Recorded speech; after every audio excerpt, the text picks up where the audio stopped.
Now to Maryville, where the Housing Authority is building its first new unit since the mid-1980s. It's possible through $1 million in grant money.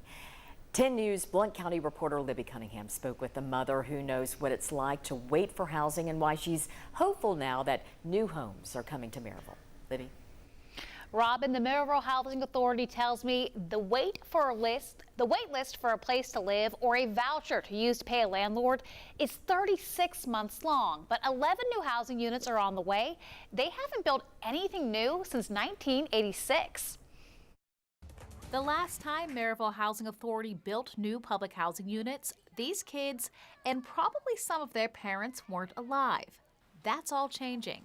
During the summer, Executive Director Julie Sharp serves free lunch to kids who live at the city's Parkside complex. She says having the money and the plans in place to build more housing is huge. People say 11 units, that's all, but that's a huge step considering we've not built anything since 1986. Here's the new 11-unit building slated for construction near the Blount County Health Department.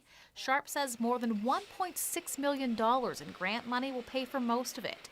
The apartments will be modern and have things like guardrails in the bathroom to make them more accessible for the older people who will move in. The line to get a housing voucher or a place to live through the Public Housing Authority is 36 months long, thanks to things like rising rents and the cost of living in Blount County, Sharp says. Mom Megan Powers, who lives at the Parkside community, says the wait is worth it. I think that's great to hear that, there's going to be more opportunity for people out there because you see people who are no place to go and are struggling, and I think that's amazing.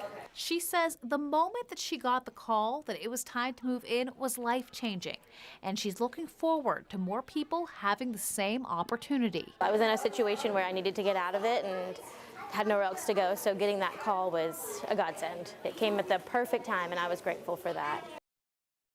Isn't the only new housing planned in Maryville. The Housing Authority says they're working on building even more units over the next few years. And Robin, I had a blast having lunch with them earlier this week. That's so good to hear and so happy that housing is coming to Maryville. Libby, thank you.